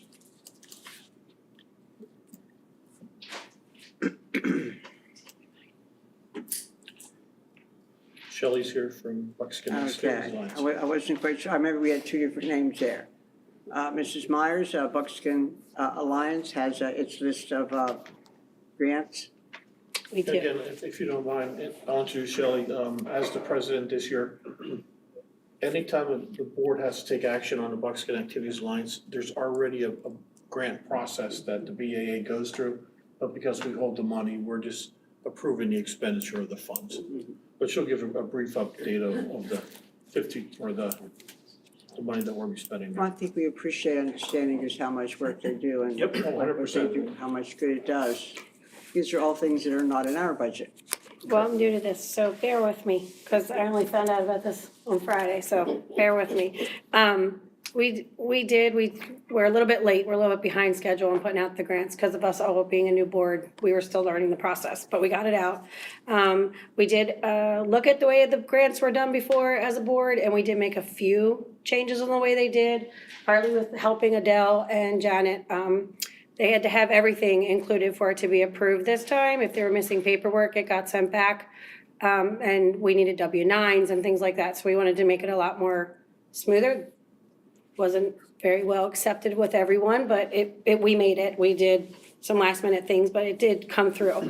So we did make a little bit of things to make everybody else's life simple too. We approved golf. Gosh, after hearing the golf stories, I would have gave them anything they wanted. God love them. They asked for 12 bags. I did reach back out to the coach because we had 3 different quotes that were all over the map. And so I asked them which they would truly prefer. I don't golf, so a bag was a bag to me. And then they had come back with that they would prefer the one from Media Heights, which after I reached out to Media Heights, they will give it to us at cost. So we're going to do it that way. So we had to adjust their grant and go back. A little bit of background, I own a business, so I kind of watch dollars and cents. So we kind of went back and forth a little bit. So we approved that to go through Media Heights for $19.95. There is one little change here that Mrs. Martin and I just caught. The water drinking system that boys lacrosse had asked for, we actually approved it for the $479.95. It's completely portable for them to take to away games.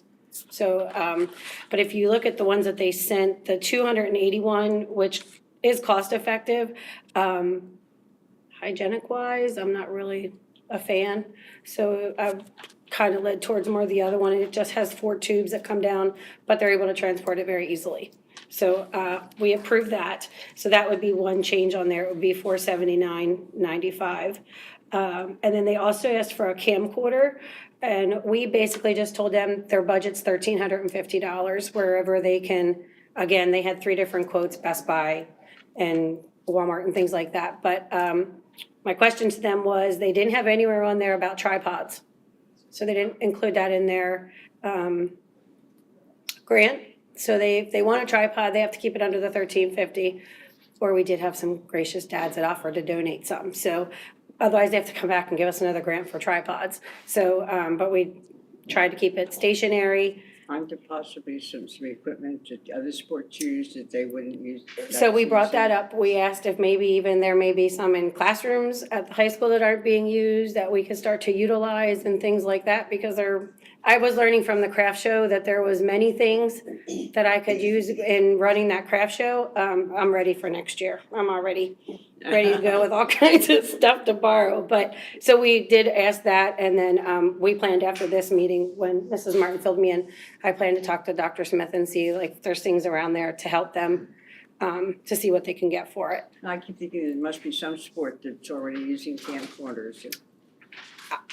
I know football does, but I don't know about all the other ones, but there was a dad that had 3 sitting in his garage.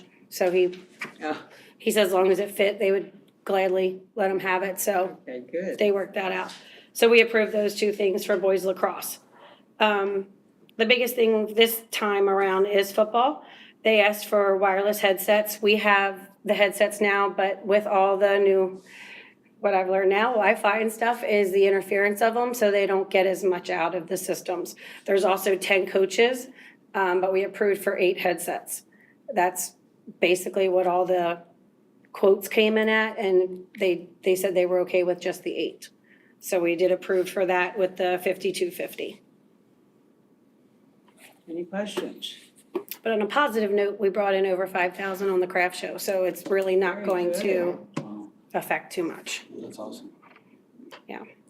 We appreciate all the work your group does over the years and what they've been able to support our extracurriculars. It's just been magnificent. We have a lot of things coming down the pipeline. We are gonna do a t-shirt sale for the Buckskin Fanatic.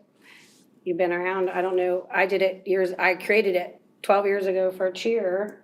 Oh my gosh. And we sold it through all the booster clubs. We're gonna do that again.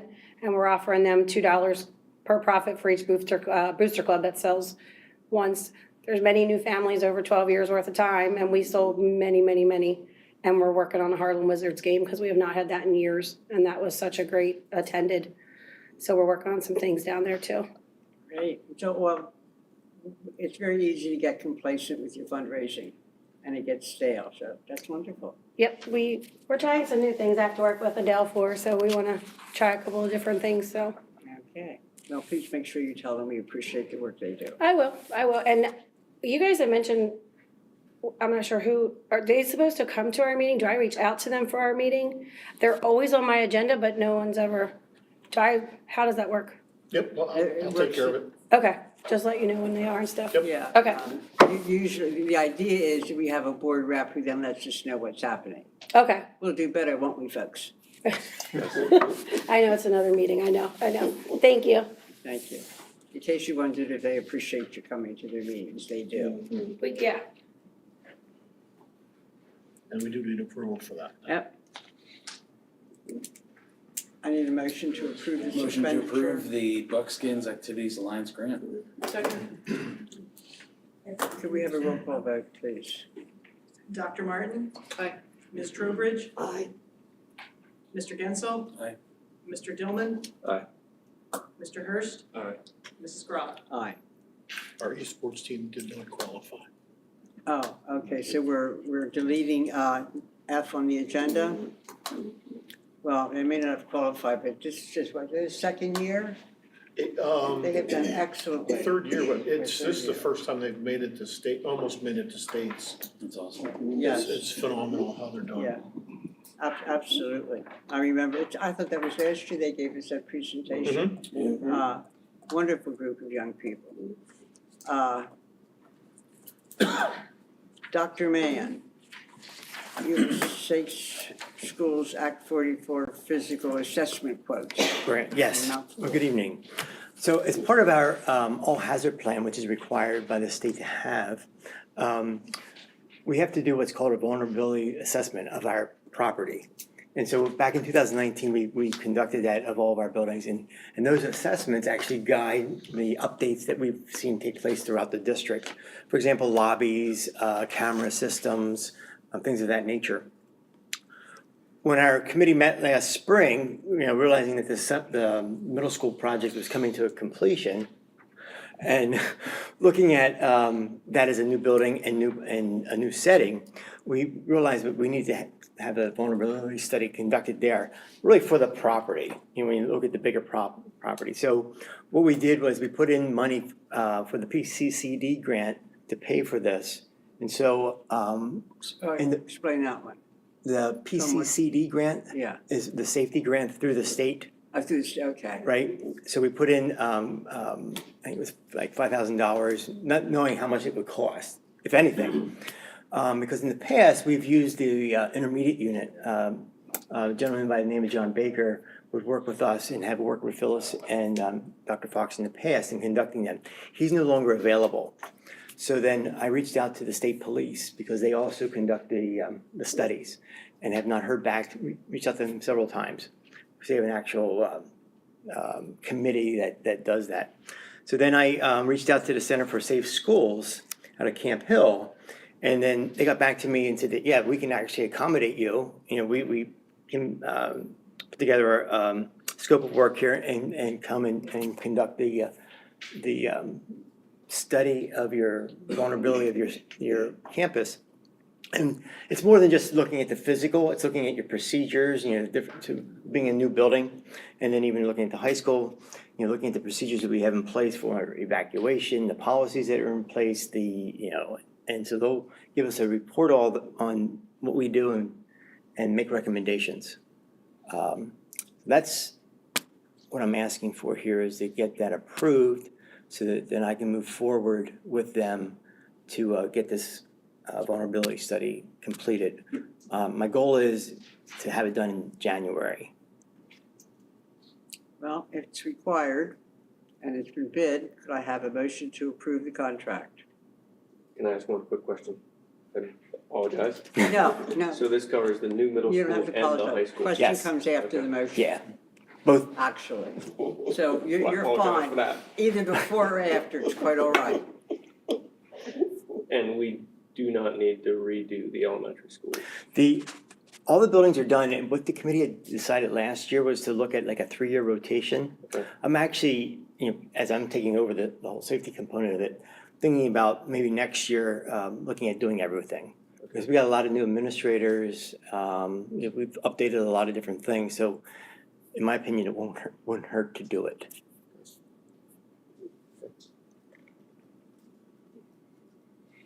I have a motion. Motion to approve quote, is that what is that? Mhm. Yeah. Scope of work, yeah. Scope of work. Motion to approve scope of work.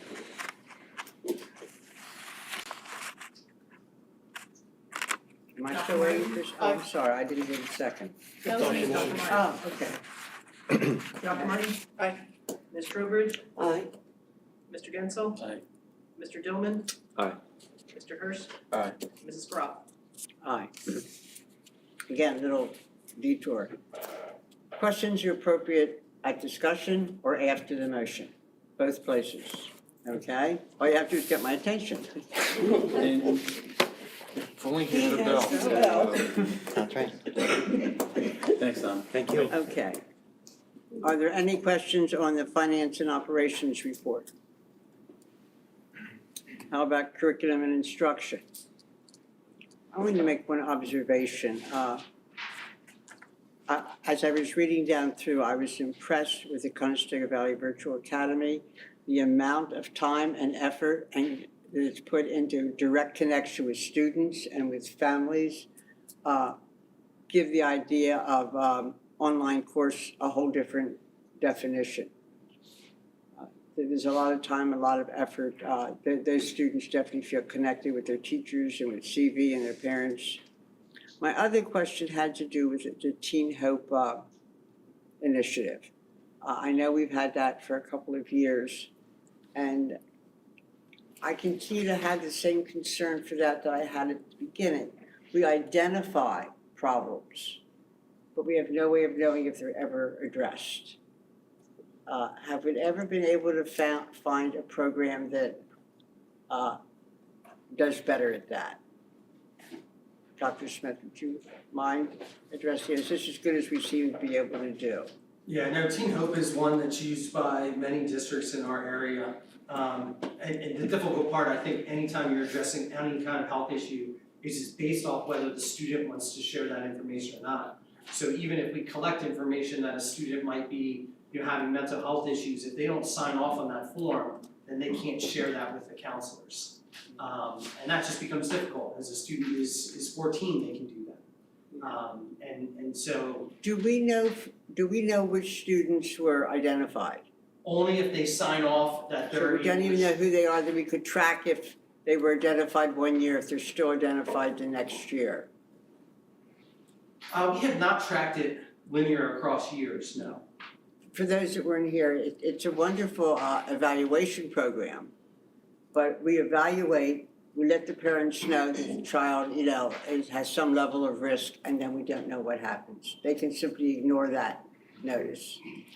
And I've always been concerned. I understand the confidentiality. It's not our business or our power to force anyone to get help. But it's a little hard to know if the effort being put into identifying them is getting anyone anywhere. All of a sudden we're just blind. We did this and we don't know whether it's successful or not. And I don't know if there's a solution to that, but that continues to concern me. Yeah, I would say one of the solutions, we have an ongoing SAT team that now is K through 12. And so that SAT team, will look at students that have concerns. We're morphing that into our MTSS program right now, so we'll only eventually have one referral where we can track and continue to help those students. And that we do track on a yearly basis. We actually submit that information to the state every year, how many students were referred, for what reason, so on and so forth. So that team of teachers has been trained, and we've gotten some new teachers that have been trained over the past couple of years. Typically it's a free training, except for obviously they're missing a couple days of school. But that's a team that continues to support students. That makes more sense to me, because if you have a student that is being identified every year, then you need to put a little more effort into trying to address their concerns with whatever power we do have to do that. I understand that. And we would know that through the SAT process, that they would be referred. Okay, well, that's better than the way we first started this. Any other questions on that? Federal funds, Dr. Zaid. Nothing today. CV high school student parking fees. That is Dr. Smith. Yes, that was an eye-opener. And there was actually a mistake in this. So in the very first line where it says I meet with 13 class officers, we actually, I meet with, normally it's 16. This year we had a tie, so there's 17. So it's the 4 class officers from every grade level, 9, 10, 11, 12. So the president, vice president, secretary, and treasurer. And like I said, in one of the grades, I can't remember exactly without the paper in front of me, but there was a tie, so we have 17 this year. So I meet with them on a regular basis throughout the year, talk about all kinds of things that happen in school, from leadership activities. Sometimes we have guest speakers that come in. So kind of it really ebbs and flows, depending on what they want each year. And so this year, we had a chance to, I know there's been some discussion around student parking, that some of it came up from students, some of it came up from some community members that previously had come to the board. And we said, why don't we, get together with this student group that we already have of student leaders and have a discussion. And so we looked at some local schools. You can see, some of the schools up there that we could find. So anything from Township was the highest at one point. They just changed theirs last year to $50. But essentially, currently, we are the highest charging district for student parking. And so you can see all those up there. So we had some good discussion around, what a feasible price might be. And we came up with the idea of, charging $40, which would be a nice, kind of number to be able to charge throughout right now we do lower the amount depending on the marking period, but with $75, you can imagine it starts getting pretty tricky that it's like, okay, $56.25 you owe now. So $40 would just be a nice clean number to be able to say, hey, every marking period, it goes down by $10 and you know where you stand. And so everybody was in agreement with that. We talked about some other things that we might look at in terms of parking, but the price was the biggest piece of it. So again, good discussion with that in looking at it, good questions from the students. So it was really interesting to this is the first time since I've been here that they really kind of put their teeth into an issue and looking at it and what can we do differently and so forth. So their proposal again is to for next school year is to ask to charge $40 per year or $10 per marking period. Would they pay like each period they put $10, or do they have to pay it up? We had talked about that. It becomes a little bit of a logistical nightmare. We could do that. I mean, they do that throughout the year. So if somebody doesn't get their license until the second semester, they would pay the $20 at that point. Some students did ask, could we do that? Buy in September or August, it's for the whole year. Yeah. Yep, so oftentimes, I mean, it's easier for us to just take the $40. We could do it $10 a marking period. It becomes a little bit of us tracking them down to make sure they're paying and so forth, a little bit more logistics on our end. So we would encourage them to try to pay the full amount whenever they get it for the rest of the year. Do you remember the last time we changed these? I don't remember it It's at been- all. Don, what do you think? Has it always been 75? It's been 75 for a long time. Part of that was because of when we had the SRO, was the funds were put towards the SRO. So I mean, it's been a long time. My understanding is it's been, greater than 10 years in terms of.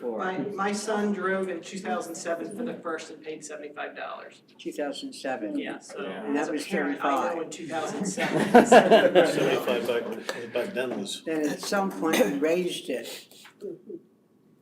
It was raised, it was 75. No, I'm saying it was $75 in 2007. Oh, it was 75, I'm sorry. Yeah. Oh, okay. So are the funds still used for the SRO? My understanding is that a lot of those funds for the SR are now in the regular budget. Is that correct? Well, they will be now. Yeah. So then how are these funds used? So these funds are used for upkeep to help offset the administrative costs of tags and, kind of all that piece of it. Tags, all the time that it takes, to keep track of, collection of license plates and so forth. You'd be surprised, we get a lot of kids that typically drive just one car, but we get a lot of kids that have multiple cars that are saying like, on this date I have this car and so forth. So just a lot of rotation through that. Painting of lines, we were able to get one of the parking lots repainted this year just to with some yellow lines to be able to better delineate where students and faculty could park. What's the board's wishes? We can put this on January's agenda. We can put it off till next year. How do you want to handle this? They've already paid for this year. These changes would be for next year, and we still have some students that are paying this year. But if we would enact it this year, we would have Let's to just pay this obviously. year's. And this is an administrative fee, so this is. Yeah, that's what I kept saying. I'm sure, I don't remember having to vote for this. No, this is not a vote. We just wanted to bring this forward because it was asked by the board to Yeah. look into it. Yeah. I appreciate you doing the research and meeting with students. Yeah, I look forward to Of course, I them. imagine the freshmen probably were more excited about this change than the current seniors. Yeah. Yeah, I look forward to the students being involved in more of that kind of decision making and really getting their opinions and so forth. And they really went out after our meeting to talk to other students and kind of, provide feedback from what each of their classes was looking at. So it's really neat to see student leadership kind of stepping up and getting involved. That's awesome. Very cool. I don't think it'll change the number of kids that drive to school, but they'll be treated fair. Correct. Okay. It'll relieve some of the griping for next year. You'll find That's the something else. 2025 goes to like $40. Yeah. Okay, thank you. Thanks, Mike. Thank you. I wanted to just throw in one quick aside. Shelley also got rid of all the blankets that we had. No way. Yes, I did. So- I said we did. We sold them all at the craft show, all of them. You were going to get them at the breakfast, so I'm sorry, they were going to be door prizes. And we got rid of a couple at the bonfire too. Yes, we sold them at the bonfire, and They're beautiful some guy came up to the blankets. stand and They said, are I'm nice here to buy a blankets. blanket. And I thought he was kidding. And I was like, are you serious? And so we tracked one down and we sat them out at the craft show, and Yeah, I then have mine. they went. Okay, we'll move on to board reports. I'll start with the, excuse me, I did not type up I'm sorry. I didn't type up an IU report because our meeting is this Wednesday. But I will tell you that if you've noticed in the newspaper, the IU has once again won Best Place to Work of its size. I think I brought that with me.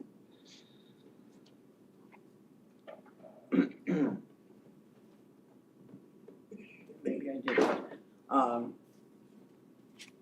I would love to know exactly how they got there. They do have a unique culture at the IU.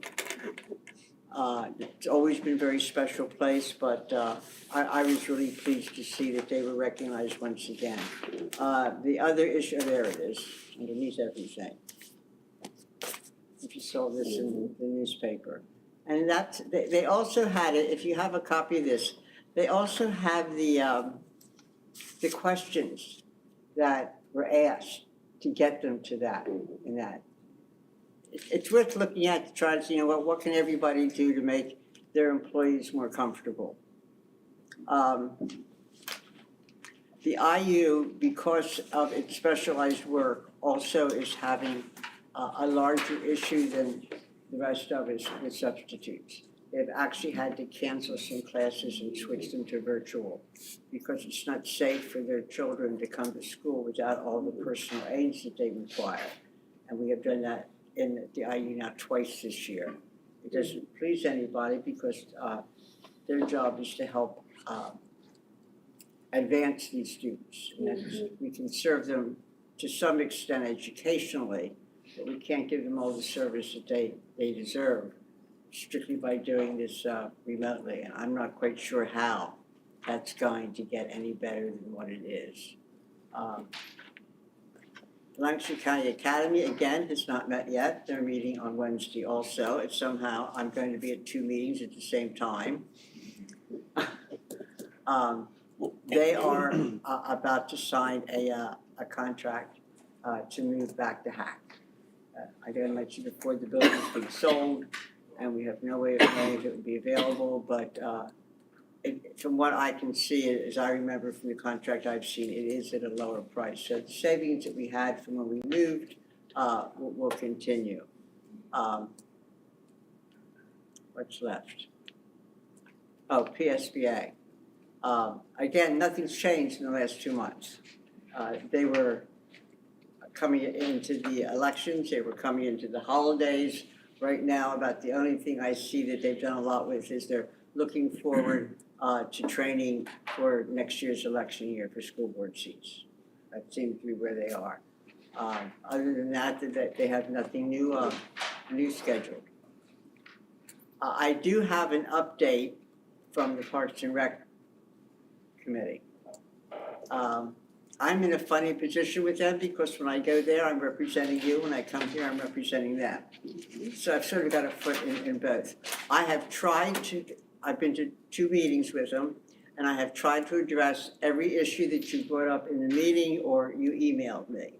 Specifically, the one thing they wanted to make clear with you is that the agreement that you saw was not meant to be a proposed agreement. They needed to have a guideline as to what issues they need to settle. So they decided the best way to do that was to look at the agreements from other commissions.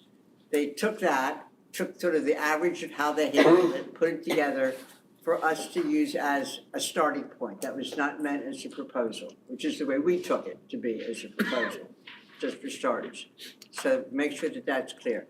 As far as who serves on the board, no one has a problem with changing that to accommodate what we need and what Upper Laycock needs. There was a question, I think, from Deanna about insurance. They assured us that any insurance policy they have, although they will carry it from Upper Laycock, that whoever the actual claimant is the one that will get the reimbursement. So that's just something for them to be aware of, but there is no problem with that. There was a question about Upper Laycock's contribution and the fact that they have a grant to cover the director they would hire. And there was a suspicion that they were just going to lower what it cost them. I checked that out through the budget, and Upper Laycock, even though that first year all of the director's salary will be covered, they will still make that cash contribution. The idea is that it helps build it up for those years when that grant starts to decrease, and they felt that was their responsibility. So nobody's playing games with those numbers. Use of our facilities was the most interesting one. We had concerns about our fields. They're not interested in our fields. They understand that we have to control the quality and maintenance of our fields, and that they are being used to a maximum now, and understand that there's no reason for us to, for them to ask to have them expanded. There is a hope, our athletic director tells me, that some of their land that they have could, when the money is there, be converted into fields that would then release some of ours.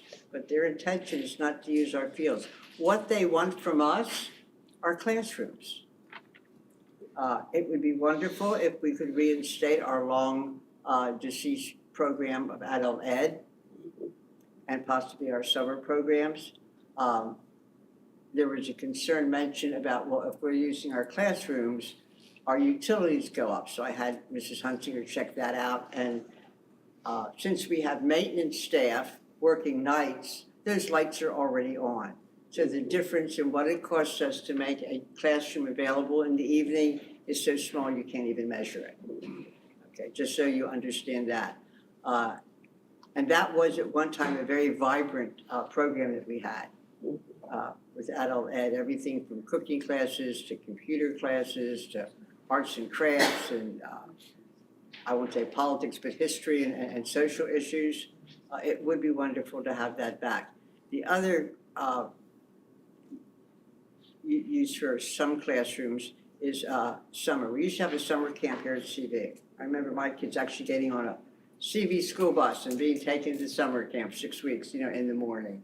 The idea here is that we once participated in a program that I think the Y sponsored. They had a summer camp for at-risk kids, but they made it all fun, so you didn't realize what it was they were trying to build up in these kids. The same thing is often done in summer programs where the kids come for fun, but they're actually using the reading and math skills that we're hoping they won't lose over the summer, as well as keeping them physically fit. So that's what they see coming forward. As far as using any of these facilities, the programs all require that all facilities and classrooms be in the same condition when they leave as when they got there, or we may charge for the extra janitorial services. The other thing that they want from us is communication. We have all of the emails and texts for all of our families. They don't. So they feel that by partnering with us, they will be able to put out announcements through our Buckskin Blast and other technology that we have to be able to make sure that their programs are well advertised. The only other issue right now that they're reviewing their budget, there was a concern or a suspicion about Upper Lake Hawk's pool. Upper Lake Hawk owns its pool, insists it will always own its pool, and therefore will be responsible for maintaining its pool, not the commission. That includes the chemicals used during the summer to keep the pool usable. What they're looking for is someone to manage it for them. Some years they had a good manager, some years they didn't. They've got a contract with the Y that isn't as good as they would like it to be. Because the Y uses their swim team as the lifeguard, so when they have an away meet, there's no lifeguards available those days. That they felt a well-managed pool would be an asset for everyone, and we're looking at the prices for that. If there's anything about that agreement that you still have concerns about, please let me know. Our next meeting is the middle of January, the 17th or 18th, and hopefully, if you have any other concerns, you can let me know. We did talk about West Earl. I know that was a consideration. I made it clear that I feel uncomfortable not being able to say this is for the whole district. Their Upper Lake or East Lampeter's supervisor has asked to meet with me to see if we can't work out some way to approach West Earl to get them to come in on this too. So it's a full district. Any questions? Just for clarification for the pool, so the operating expenses, none of that is going to the commission, so that they're gonna maintain that, they lose money every year. Well, that's what we're not quite sure how to calculate. Right now, the Y pays a set fee. And that includes their ability to use the pool for their own meets and their own practices and such. They manage the pool, they collect the season passes and the others, if they wanted and tried, they use their own people for lifeguards, but they could put in refreshments if they wanted. They haven't yet. All of that goes to them, and if they don't bring in as much as they paid, Upper Lake Hawk then reimburses the difference. And that's where the sticking point is right now. Right, because do we then, The question is, we're not sure about the details of that contract, and we need someone who understands pool management to be able to evaluate if it can be done. I mean, the one good thing that they're doing this time that has always caused past initiatives to fail is they never brought in a professional. They just hired whoever was interested in running the pool or whoever was interested in running the rec commission.